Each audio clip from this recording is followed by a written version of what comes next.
즐거움을 아는 당신. 당신을 만나서 좋았습니다. OKSK.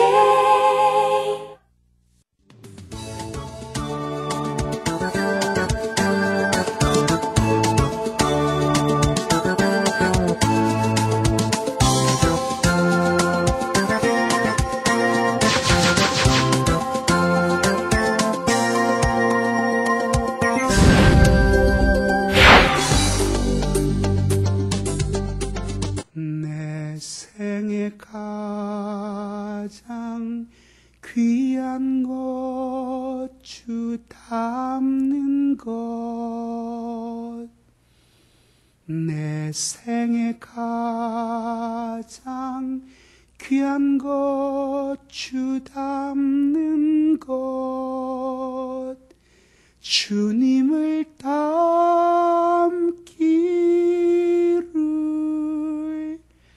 간절히 원하네.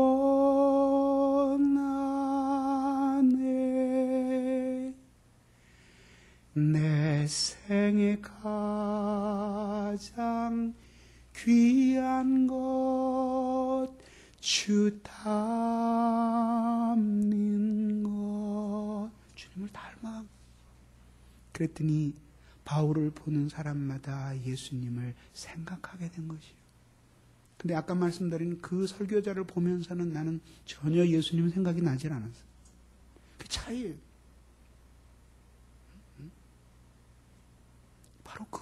바로 그런 일을 위해서 같은 죄인인 형제들 가운데 목회자를 세우시고, 그리고 영적인 지도자를 세우시고, 하나님을 섬기는 사역에 있어서 리더들을 세우신 거예요.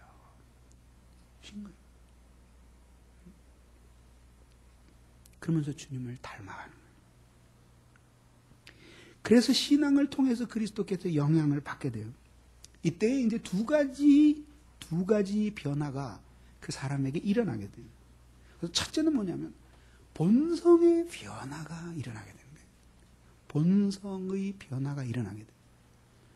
본성이 어떻게 변화될까요? 우리가 예수 믿고 구원받았다고 해서 갑자기 새 사람이 됩니까? 물론 그는 어떤 면에서 새 사람이 됐죠. 예전에는 두 가지 점에서 새 사람이 됐는데, 예전에는 낙인 찍힌 죄인이었어요. 근데 하나님이 그 모든 죄를 예수의 피로 용서해 주셨어요. 전에는 진노 아래에 있는 죄인이었는데 이제는 용서받은 하나님의 사랑스러운 아들이 되었어요. 새 사람이 되었죠. 뿐만 아니죠. 예전에는 죄에 매여서 마음과 온 영혼이 죄의 사슬에 매여서 죄와 유혹이 이끄는 대로 살 수밖에 없는, 저항할 수밖에 없는 인간이었는데 예수님이 오셔서 그 모든 속박들을 풀어주셨어요. 마치 올무에 갇혀있던 새가 사냥꾼의 올무를 뚫고 나왔을 때 이제는 그 속박에서 벗어나서 훨훨 날아가게 됐어요. 올무 속에서는 미친 듯이 날갯짓을 하고 피가 나도록 바람을 일으켜도 어깨쪽지가 떨어지도록 날갯짓을 해도 올무에 계속 갇혀 있어서 곤두박질 칠 수밖에 없었어요. 올무에서 벗어나오니까 이제는 날갯짓을 하면서 하늘 높이 포수의 올무를 비웃으면서 그렇게 날아오를 수 있는 자유를 얻게 되었어요. 우리가 구원받을 때 하나님이 이런 일을 우리에게 해주셨어요. 전에는 숙명적으로 죄에 졌으나 이제는 우리에게 주신 성령의 은혜와 능력으로 말미암아 주님을 의지하면 은혜로서, 이 성령의 은혜로서 죄를 이길 수 있는 자유함을 주님께서 우리에게 주신 것이에요. 주님께서 우리에게 주신 것이에요. 그런 점에서 그는 이제 완전히 새 사람이 됐죠. 근데 아직까지도 죄성은 남아있어요. 여전히 죄성은 남아있어요. 그러니까 어떻게 돼요? 본성이 근본적으로는 새롭게 되었지만 그 본성이 계속 하나님 앞에 새로워져 가야 돼요. 그런데 예수님을 깊이 만나고 신앙 안에서 그분과 연합된 삶을 살게 되면은 본성에 놀라운 변화가 일어나게 돼요. 본성에 놀라운 변화가 일어나요. 저는 음악을 뭐 잘 아는 것은 없어도 어쨌든 귀로 음악 듣는 거를 되게 좋아해요. 그리고 무슨 이렇게 폭넓게 음악을 이해하면서 음악을 듣는 것은 아니에요. 그 제가 좋아하는 장르가 몇 가지 있어요. 글을 쓰거나 명상을 하거나 할 때 항상 그 음악이 도움이 돼요. 생각을 잘 나게 만들고, 어떤 음악은 이 두통이 올 때도 두통을 좀 가라앉혀 주기도 해요. 근데 어쨌든 그렇게 음악을 좋아하는데 예수 믿기 전에 그 음악 참 좋아했어요. 맨날 새벽 1, 2시까지 라디오 틀어놓고 거기서 팝송이니 뭐니 지금 생각하면 너절한 세상 노래들. 근데 뭐 그렇게 국어책 외우듯이 말이죠. 외우고. 뭐 새까맣게 또 들은 소감을 쓰고 이러면서 살았는데, 정말 제가 찬송을 그렇게 묵상하면서 살았으면은 지금보다 훨씬 훌륭한 사람이 됐을 거예요. 그냥 진짜 정말로 시편 1편에 나오는 것처럼 말이죠. 주야로 팝송을 묵상하면서 살았어요. 화장실을 가도 하여튼 음악이 나와야지만 볼 일이 편안하게 볼 정도로 그렇게 음악을 좋아했는데 말이죠. 참 놀라워요. 그 주님을 만나고 거듭나고 은혜를 받고 나니까 말이죠. 깊이 변화를 받고 나니까 그 음악이 점점 싫어져요. 지금은 옛날에 잘 듣던 그런 음악이 나오면은 말이죠. 아주 견디기 힘들게 짜증이 나요. 그렇다고 해서 찬송가 이외에는 아무것도 안 듣는 그 무지한의 경건파는 또 아니에요, 제가. 그렇지만은 택시 같은 거 탔을 때 그런 음악 나오면 말이죠. 끄자 그래요. 대부분 꺼주는데 어떤 사람은 뭐 끄라 그러시오. 맹숭맹숭한데 틀고 가지. 그러면 세우라 그래요. 다른 차 타고 간다고. 혼자 들으면서 가라고. 싫어요.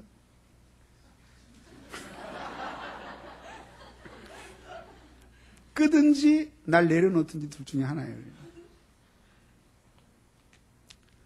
근데 싫어져요. 그리고 좋아하는 가락이 생겨나요. 그래서 제가 뭘 깨달았냐면요.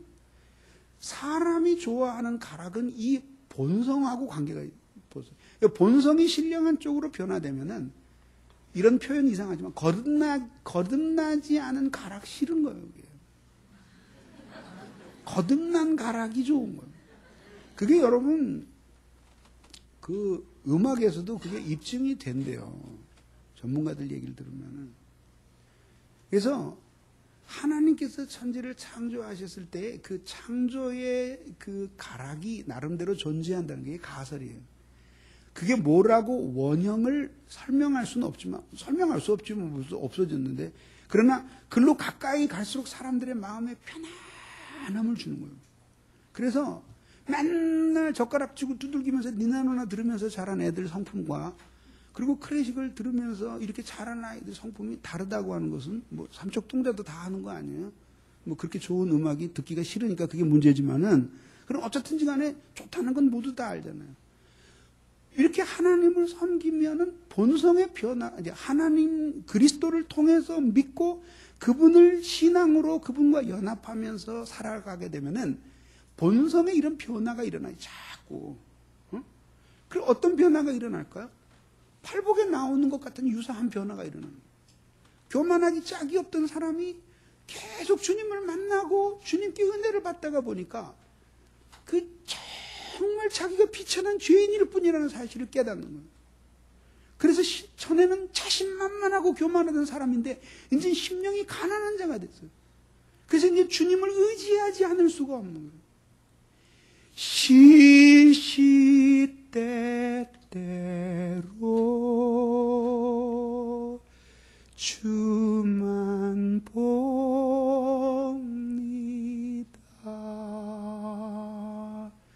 주님을 항상 바라봅니다. 고단하고 피곤한 이 세상 속에서 내가 누구를 의지할 수 있을까? 예수여 나를 도와주시옵소서. 그런 의지하는 마음이 생겨나는 거예요. 그런 본성이 생겨나면서 교만이 빠져나가는 거죠. 그죠? 예전에는 말이지 자기보다 뛰어난 사람 앞에는 비굴하게 비비고 그리고 자기보다 약한 사람에게는 아주 무자비했었어요. 근데 마음이 온유한 사람으로 변하게 되는 거예요. 모세 같은 사람이 대표적인 사람이잖아요. 그 사람 진짜 열혈남아였잖아요. 예? 그냥 오늘도 제가 배웠는데 이 세상에서 제일 무서운 죄인이 누군지 아세요? 그 심오한 질문에 답을 할 사람이 없겠지. 모세래 모세. 아니 그 훌륭한 하나님의 사람이 왜 극악무도한 죄인이냐 그랬더니 십계명을 한 번에 깨트려 버렸대. 돌판을 던져도 그냥 단번에 박살을 내버려. 그 하나 어기는 것도 지금 한참 노력을 해야 어기는데 10개를 한꺼번에 다 깨트려 버려. 무슨 소리인지 몰라서 눈만 껌뻑거리는 분들도 문학적 상상력이 떨어지는 분들이 꽤 계십니다. 그렇게 열혈남아였단 말이죠. 아니 솔직히 그 돌판이 뭔 죄가 있어요. 그걸 어긴 이스라엘, 아니 던지려면은 돌판 살그머니 내려놓고 가서 이스라엘 백성 하나 들어서 던지지. 응? 그렇잖아. 네 놈들이 그따위 짓을 해? 그리고 그 중에 대표 하나 번쩍 들어서 그 바위에다가 던지지. 아니 그 하나님이 잘 새겨주신 거, 아니 그걸 왜 던지냐 이거. 들긴 들었는데 잘못 들었지. 그걸 던져서 박살을 내는. 그게 뭐야? 열혈남아야. 혈기가 막 우와 그리고 살아있는 거예요. 예? 그러던 사람이 어떻게 돼요? 고난을 많이 겪었어요. 그 사람은 원래 교만하고 호언장담하기 좋아하고 자존감이 강한 사람이었는데 하나님이 그냥 강력하게 풀무불에다 달구셨어요. 고난의 어려운 계곡을 통과하면서 그 마음이 깊이 녹아졌어요. 그들이 어떻게 됐어요? 본성의 변화가 일어나서 온유한 사람으로 바뀌어갔어요. 자, 이것 보세요. 리더십을 연구하는 모든 사람이 공통적으로 이야기하는 바가 뭐냐면 리더는 지도를 받는 그 리더를 따르는 사람과 별다른 사람이어야 할 이유는 없다. 스스로 별다른 사람이라고 생각하는 사람들은 항상 문제를 일으켜요. 그렇죠? 그렇죠? 그래서 우리나라 대통령 중에서도 항상 자기가 보통 사람이라고 주장하던 사람이 있었잖아요. 근데 별로 보통 사람이 아니더라고요. 보통 사람이 어떻게 그렇게 많은 돈을 감출 수가 있겠어요? 그러니까 모든 지도자가 지도력을 따르는 사람과 별다른 사람이어야 할 이유는 없어요. 그러나 남이 걸어오지 않은 특별한 길을 걸어온 사람이어야 한다는 것에 대해서는 모두 의견의 일치를 보는 거예요. 일치를 보는 거예요. 그래서 이거는 제가 어디서 읽은 게 아니라 스스로 묵상하면서 생각을 해낸 건데 아무리 인용해도 제가 말하고자 하는 바를 짧은 문장으로 잘 보여주는 거예요. 제가 평신도 지도자들에게도 마찬가지고 특히 교육자들에게 잘 이야기합니다. 우리 직원들에게도 팀장들에게도 제가 수시로 얘기해요.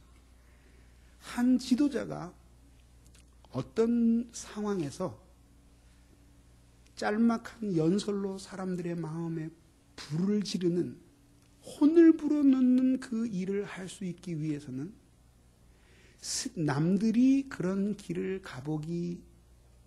남들이 가보지 않은 그 길을 걷기 위해서 수없이 삶과 죽음 사이를 넘나드는 경험을 한 사람만이 그 일에 있어서 사람들에게 마음속에 혼을 불어넣을 수가 있는 거예요. 예? 그 사람이 그 리더가 그 리더를 따르는 많은 사람들과 별다른 사람은 아니지만 똑같은 길을 걸어온 사람이어서는 리더가 될 수가 없는 거죠. 리더가 될 수가 없는. 리더가 될 수가 없는. 리더가 완벽한 사람이 아니죠. 그렇지만 똑같은 길을 걸어온 사람이어서는 안 된다.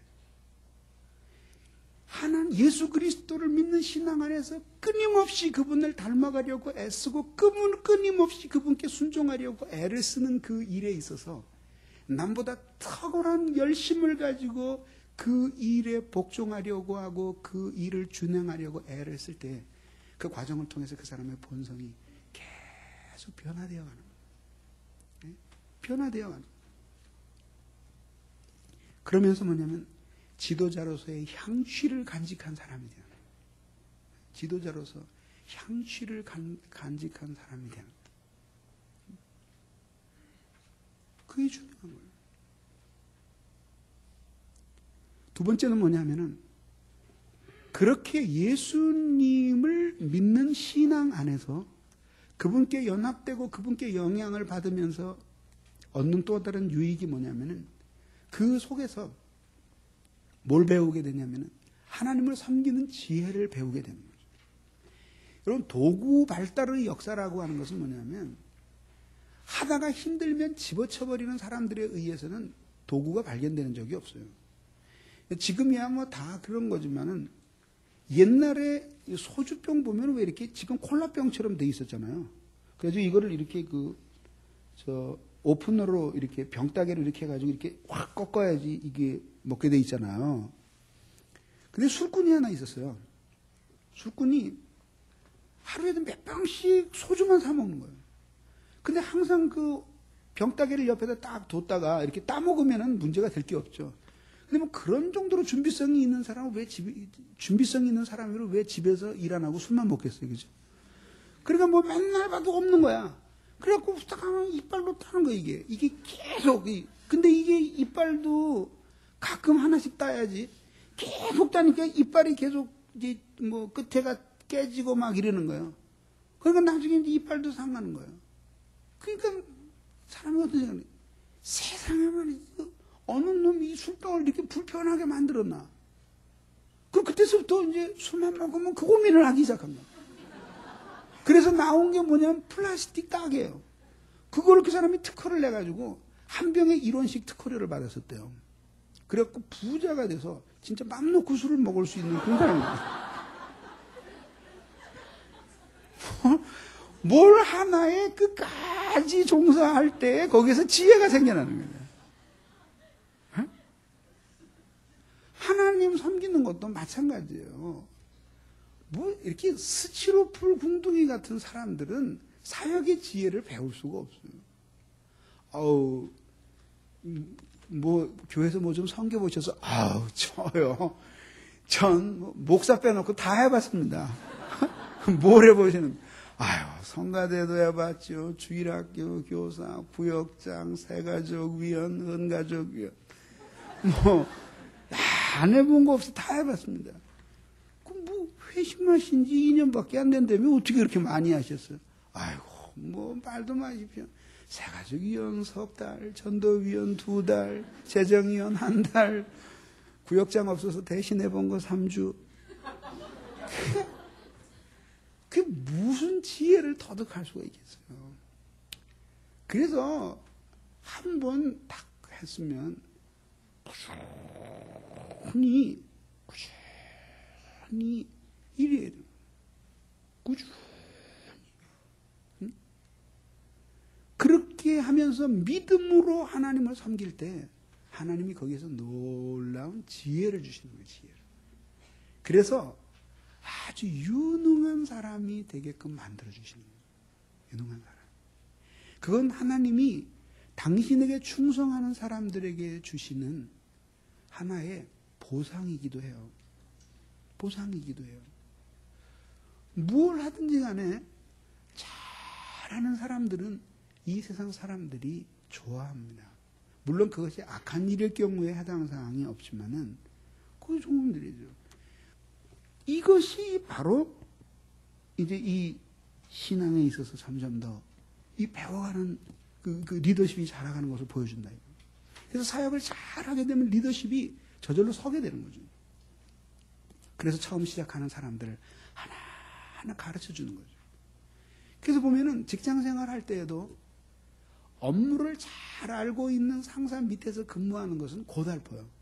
왜냐면 너무 뻔히 하니까. 너 그딴 식으로 하지 마라. 어? 너 왜 쉽게만 하려고 그러냐. 이거 이렇게 했으니까 네가 이렇게 한 거지. 그걸 딱 지적을 해요. 불편하죠. 잘 모르면 이거 이렇습니다. 그래. 그거 굉장히 쉽죠. 근데 나중에는 큰일 나요. 큰일 난다. 이게. 똑같이 하나님을 섬기는 사람들도 리더가 하나님을 섬기는 일에 대해서 많이 알고 해박한 이해를 가지고 있을 경우에는 아주 쉬운 거예요. 그래서 그를 잘 따르면서 일을 할 수 있도록 만들어주게 되는 거죠. 그래서 거기서 배우게 되는 거예요. 제자들이 나오는 거예요. 이게 훌륭한 일이라. 그런 사람들을 따라서 함께 배우면서 섬기게 되면은 적은 노력으로도 많이 하나님을 섬겼다고 칭찬을 받을 수가 있게 되는 것이죠. 뿐만 아닙니다. 이제 여기에서 한 걸음 더 나아가서 그렇다면은 이 마태가 가지고 있는 리더십의 특징은 뭐냐, 그죠? 여러분들이 가지고 가시는 강의안을 한번 보겠습니다. 마태복음 9장을 한번 보겠습니다. 첫 번째 성경 구절 거기 나오죠? 같이 한번 읽어볼까요? 시작. 예수께서 그곳을 떠나 지나다가 마태라 하는 사람이 세관에 앉아 있는 것을 보시고 이르시되 나를 따르라 하시니 일어나 따르니라. 그렇죠? 여기에서 우리들이 첫 번째 발견하게 되는 것은 뭐냐면 마태를 통해서 배우게 되는 하나님을 섬기는 선교적 리더십의 첫째는 뭐냐면은 결단이에요. 옛 삶을 버리는 결단이에요. 이 사람이 세리였다고 나오잖아요.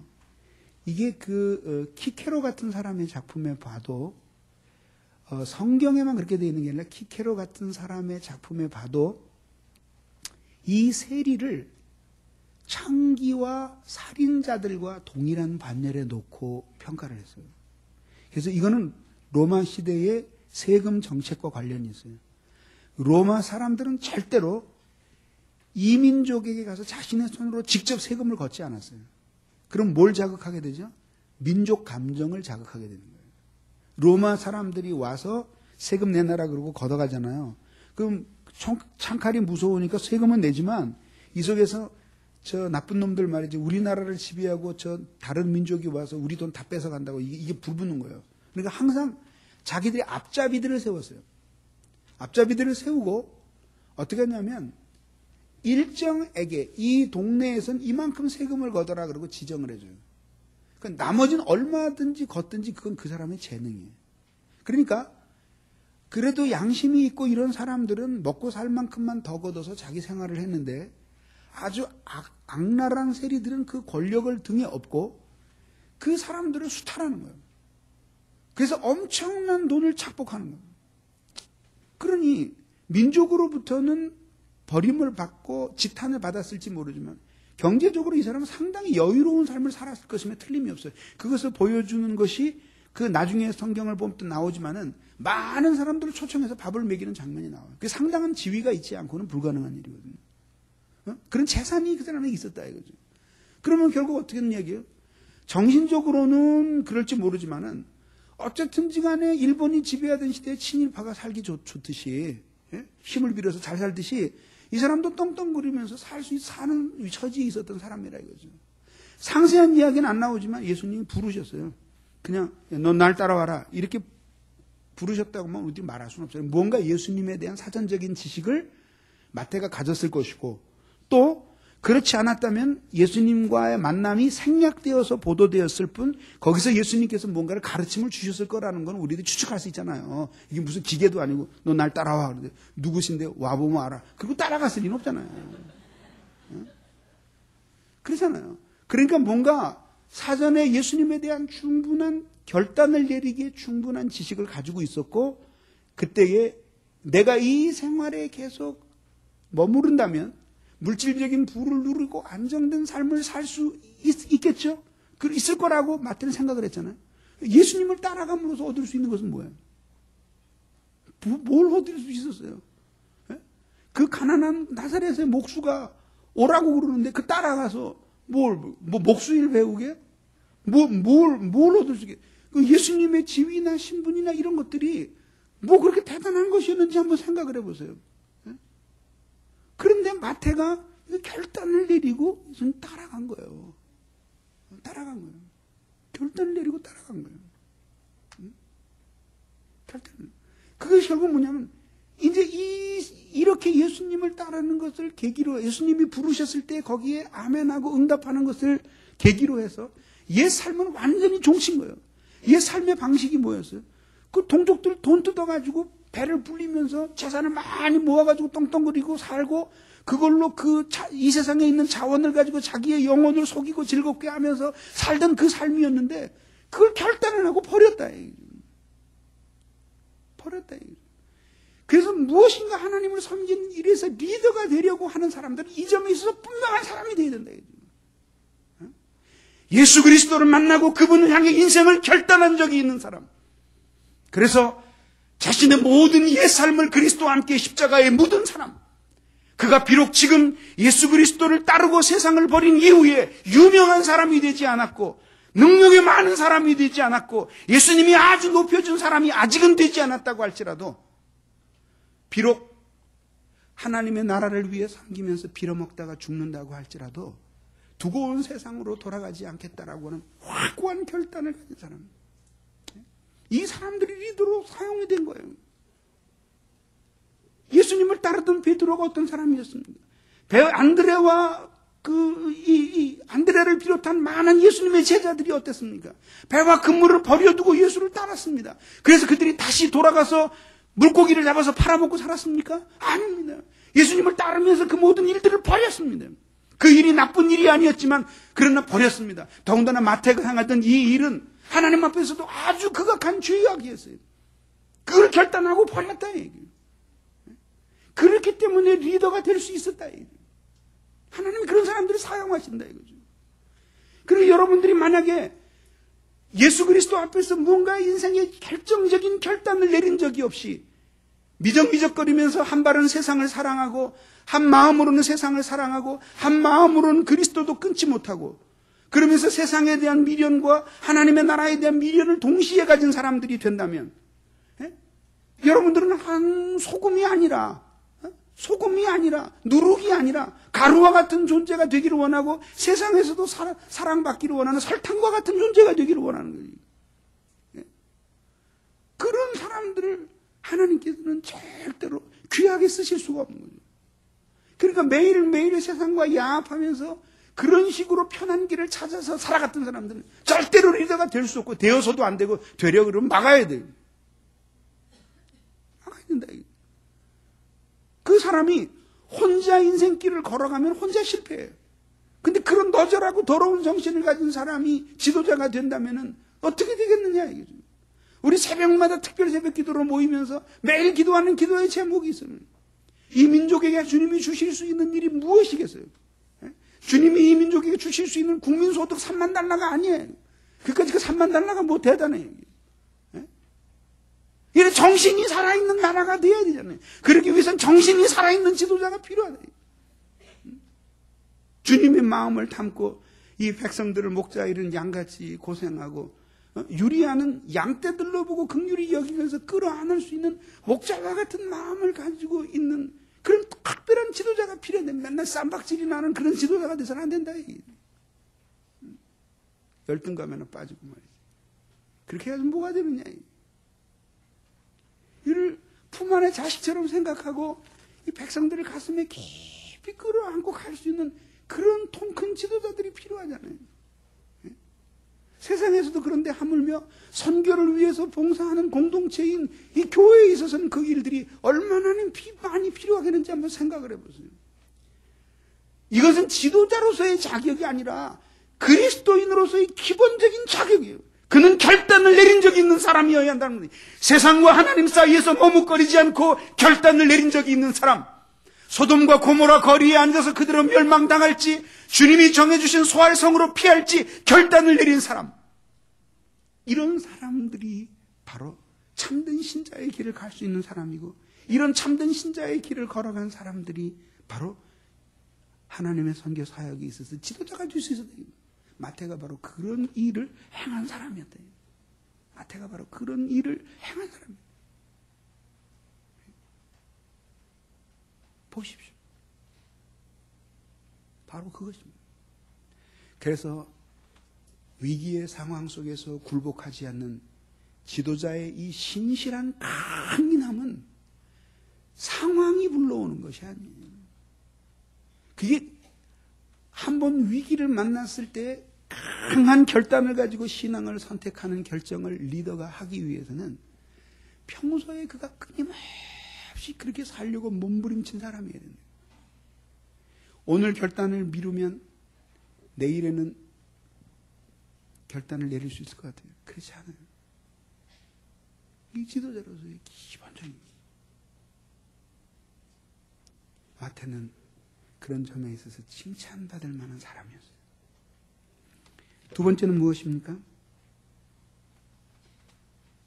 결단이 있었고 그 다음에는 예수 그리스도를 따르는 사람이었어요. 그래서 9장 10절에 보면 이렇게 나오죠. 같이 한번 읽어볼까요?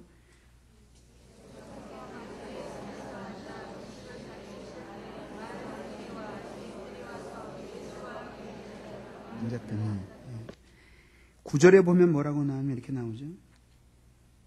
세관에 앉아있는 것을 보시고 이르시되 나를 따르라 하시니 일어나 따르니라.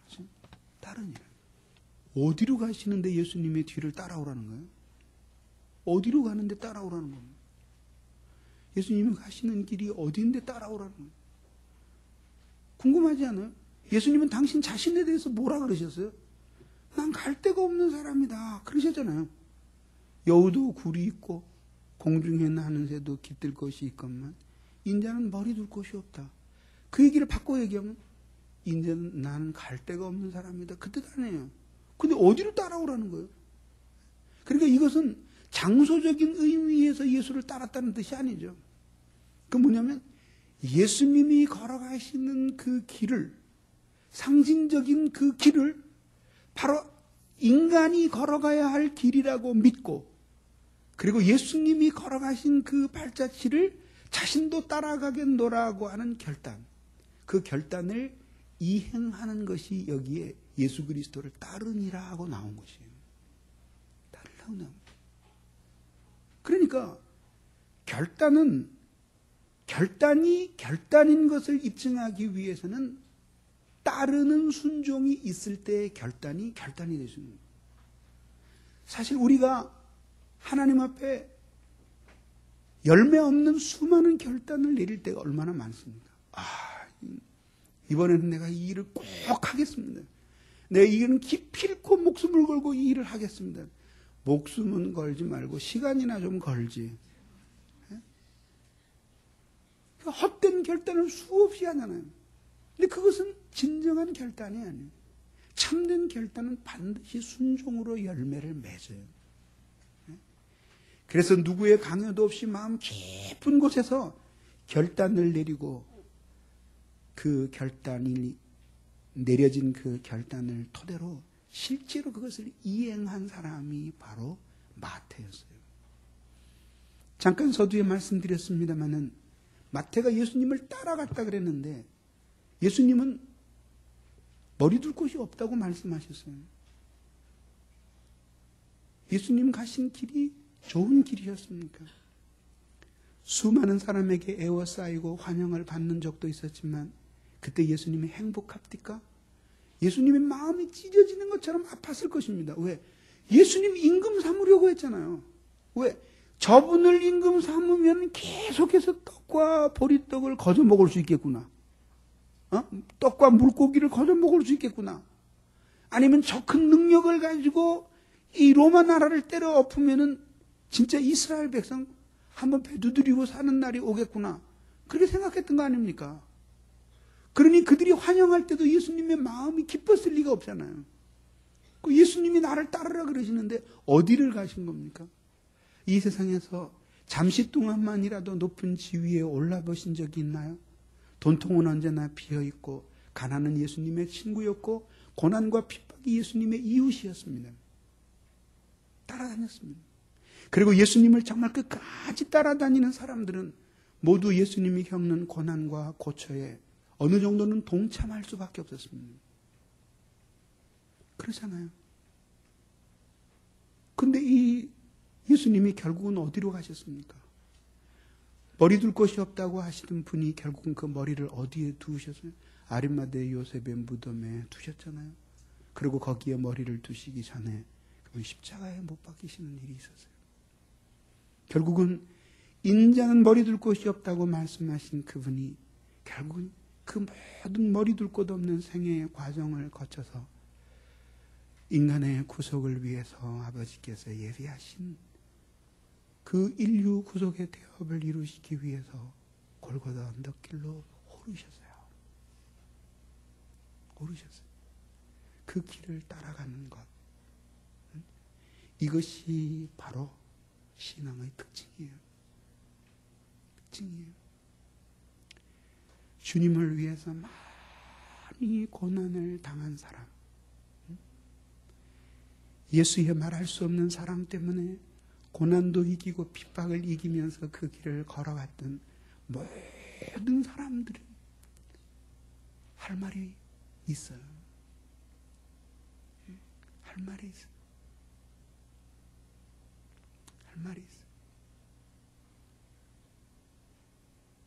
이 걸어가는 길.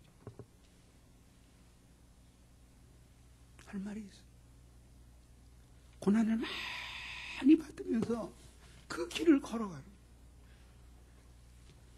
예수님이 바로 가시는 그 길이 바로 그런 길이었어요. 마태가 예수님을 따르고 순종했는데 지금은 그 세리를 그만두고 나를 따르라 하고 하는 것이지만 그렇게 마태를 불러내셔서 예수님이 마태를 어디로 데려가시고 싶어 하시는 거예요. 베드로를 향해 하신 말씀 속에 이미 나타나 있죠. 내가 젊어서는 띠띠고 내 원하는 것으로 다녔거니와 나이 들어서는 사람들이 너를 띠띠우고 너를 원치 아니하는 곳으로 데려가리라. 이 말씀을 하시면 베드로가 어떠한 죽음으로 하나님께 영광을 돌릴 것을 가리키심이로라 그랬잖아요. 그러면서 베드로가 예수님의 품에 안겨있는 요한을 보면서 얘는요? 그리고 물어보셨잖아요. 이 사람은 어떻게 됩니까? 이 사람은 내가 오는 날까지 남겨둔들 너는 상관하지 말고 넌 나를 따르라. 이거예요. 우리들이 정말 주님을 섬기는 자가 되고 정말 주님을 섬기되 많은 사람들에게 감화를 끼치고 나를 통해서 예수님을 본받게 하면서 주님을 섬긴다면 최상이 아니겠어요? 내가 주님을 섬기는 모습 주님이 보시면서 너무 오류가 많고 더러운 것들이 많이 섞여 있었기 때문에 그러니까 네가 나를 섬긴다고 하니까 알 수 없이 섬기면 받는데 아주 빨리빨리 섬기고 하여튼 넌 빨리 지상에서 사라져라. 이러는 사람이 된다면 얼마나 슬프겠어요. 하나님을 정말 매일매일 섬기고 주께 가까이 가는데 섬기려고 하는 모든 사람에게 주님이 얘야 네가 정말 나를 섬기려느냐? 예. 네가 정말 나를 섬기려고 한다면 내가 너에게 꼭 보여주고 싶은 사람이 있다. 서울에 대한민국에 가서 평촌에 있는 열린교회 아무개 집사를 한번 보아라. 난 너희 모두가 그 사람이 나를 향하여 행한 그 일을 모르기를 원치 아니한다. 이렇게 말씀하실 수 있다면 섬기는 자로서의 최고의 행복이 아니겠어요? 그러기 위해서는 어떤 정신이 있어야 돼요?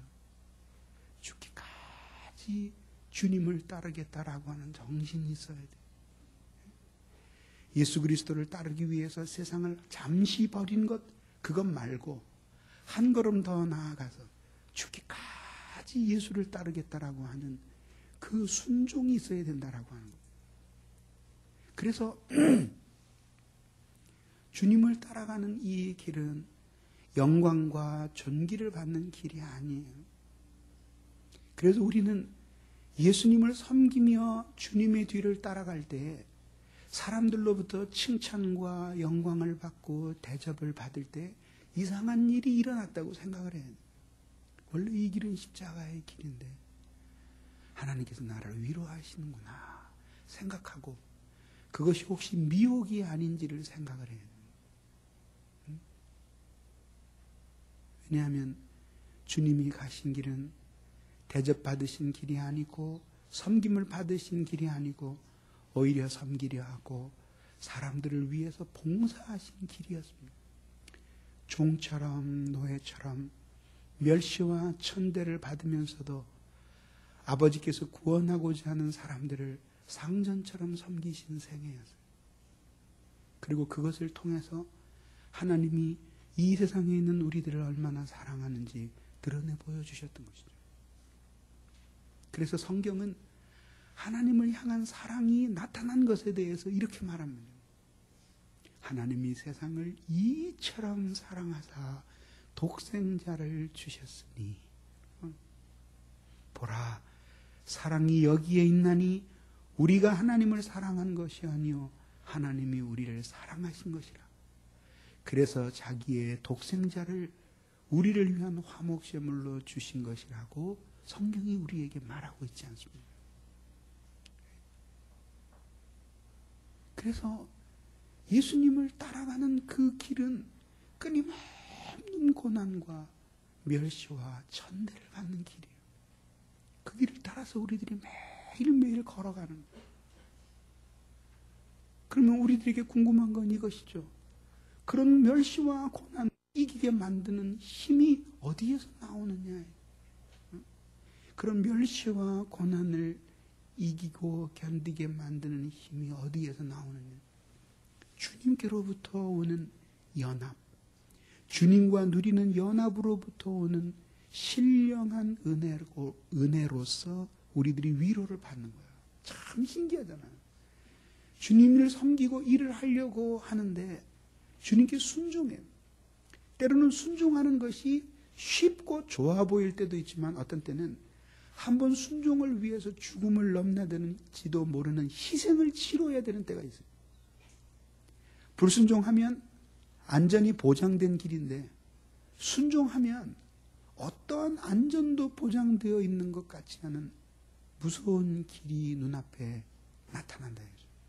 그때 순종하는 일은 순종하면서 예수님을 따르는 그 일은 절대로 쉬운 것이 아니에요. 이게 책이나 보면서 생각하는 순종하고 우리의 삶 속에서 경험하는 순종은 말이죠. 마치 전쟁 영화를 보는 것과 피나는 전쟁터에서 피 흘리고 다리가 찢기면서 폭격을 받으면서 전투를 하는 것과 그 사이의 차이나 비슷한 거라 이거죠. 진짜 그런 거라 이거죠. 여러분들이 남들에게 정직하게 살라고 외치고 거짓을 행하는 사람들을 욕하고 정죄하는 것은 쉽지만 여러분 자신이 한번 정직해 보려고 애를 써보십시오. 얼마나 많은 희생의 대가를 치러야 되는지 한번 생각해 보십시오. 무섭습니다. 그러잖아요. 거기에서 많은 고통이 뒤따르는 거예요. 그리고 우리들이 그런 많은 고통을 뒤따를 때 우리의 힘만으로 그 고통을 이긴다고 하는 것은 힘들다. 때로는 온 세상이 나 하나를 따돌리기 위해서 작당을 한 것처럼 보일 적도 있는 거죠. 근데 그것을 이기게 만드는 힘이 뭐예요? 그게 우리 주 예수 그리스도와 연합으로부터 오는 놀라운 위로예요. 이것은 순종을 향하여 가는 그 결단의 길, 결단을 따라서 순종하며 예수님을 따라가는 그 길에서 경험하는 모든 고통과 괴로움을 이기게 만들어주는 훌륭한 도구가 되는 거예요. 그래서 우리들이 주님께 순종하기 위해서 고난을 받아요. 핍박을 받아요. 때로는 많은 손해를 보고 내가 주님께 순종했기 때문에 사람들에게 따돌림을 받고 외톨이가 돼요. 그렇게 외톨이가 되거나 따돌림을 받아서 핍박을 받을 때 우리 마음은 슬퍼요. 때로는 낙심하게 됩니다. 믿음의 눈으로 보면 된다고 하지만 일순간에는 절망할 수도 있습니다. 근데 주님 앞에 무릎을 꿇어보세요. 하나님, 믿음으로 살려고 하고 주님을 향해 내린 결단을 따라서 순종하려고 하니까 내 친구를 잃어버렸습니다. 사랑하던 사람들이 이제는 나의 원수가 되었고 나를 핍박합니다. 예수님, 전에는 친구도 있었고 이웃도 있고 가족도 있고 나 좋아하는 사람도 많았는데 이젠 다 나를 싫어합니다. 예수님 이외에는 나를 지켜주실 분이 없습니다. 그렇게 기도하기만 하면은 거기서 소위 얘기하는 성내전적인 효과를 경험하게 됩니다. 예수님이 마치 이렇게 말씀하시는 것처럼 네가 나를 따르기 위해서 희생했느냐? 내게 순종하기 위해서 네가 많은 고난을 당했느냐? 얘야, 내가 바로 그 길을 갔단다. 그때 우리의 마음속에 십자가에 놀라운 감격이 밀려오는 거야. 아, 그렇구나. 머리에 가시면류관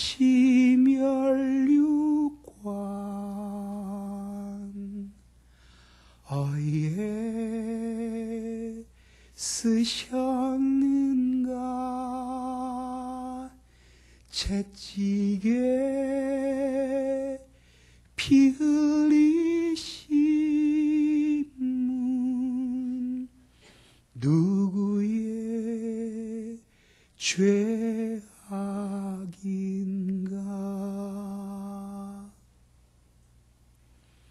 마지막 피 한 방울 날 위해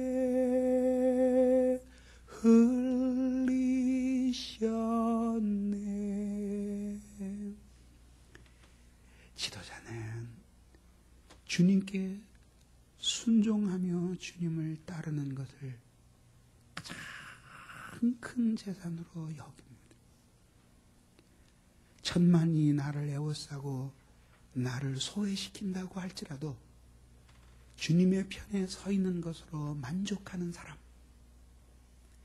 세상이 자신의 모든 것을 앗아가고 자기를 버린다고 할지라도 크리소스톰이 고백한 바와 같이 세상아 내가 정녕 나를 버리려느냐, 내가 먼저 너를 버린다고 말할 수 있는 사람들에게는 지도자로서 자유함이 있는 거예요. 자유함이 있는 거예요. 정말 주님 앞에 쓰임을 받고 싶으면 이 모든 이기심들을 버려야 돼요. 그리고 내가 이 세상에서 아무리 많이 진리를 위해 고난을 당하고 주님을 위해 핍박을 받고 복음을 위해 내가 많이 잃어버린다고 할지라도 주님처럼 잃어버리지는 않을 것이다. 주님은 모든 것을 잃어버리고 마지막에는 하나밖에 없는 당신의 생명까지 십자가에 놓았습니다. 거기서 흘린 피로 우리를 구하셨습니다. 그래서 그분은 우리의 메시아인 동시에 지도자가 되셨습니다. 우리가 어떻게 이 세상 속에서 하나님을 사랑해야 하고 어떻게 희생의 길을 걸어가서 인간으로서의 참다운 본분을 다할 수 있는지를 예수님 온몸으로 마지막에는 자신의 심장을 짜서 쏟아지는 한 방울의 피까지 모두 흘려서 우리에게 생생하게 그것을 보여주셨어요. 무엇이 하나님을 따르는 삶인지를 보여주셨어요. 우리가 정말 주님을 믿고 섬긴다면 다른 사람들에게 바로 우리가 받은 이런 가마의 정신을 10분의 1이라도 심어줄 수 있는 사람이 되어야 되지 않겠어요? 연약한 신자들에게 결단을 내린 후에 주님께 순종하기 위해서 모든 것을 버리고 따라가는 우리를 보면서 기뻐할 수 있는 그런 사람, 그런 사람이 되어야 되지 않겠어요? 그래서 주님께 순종하는 사람, 그런 사람들이 되어야 합니다. 하나님께서 다윗을 이스라엘의 큰 지도자로 삼으셨죠. 왜 그랬을까요? 하나님의 마음에 합한 사람이었습니다. 그게 뭔 뜻입니까?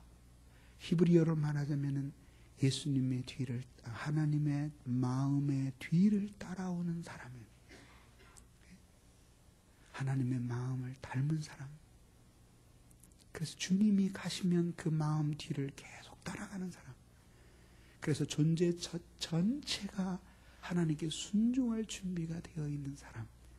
그래서 하나님이 미말의 지기와 같이 가장 작은 목동을 들어서 이스라엘의 위대한 지도자가 되게 하셨습니다.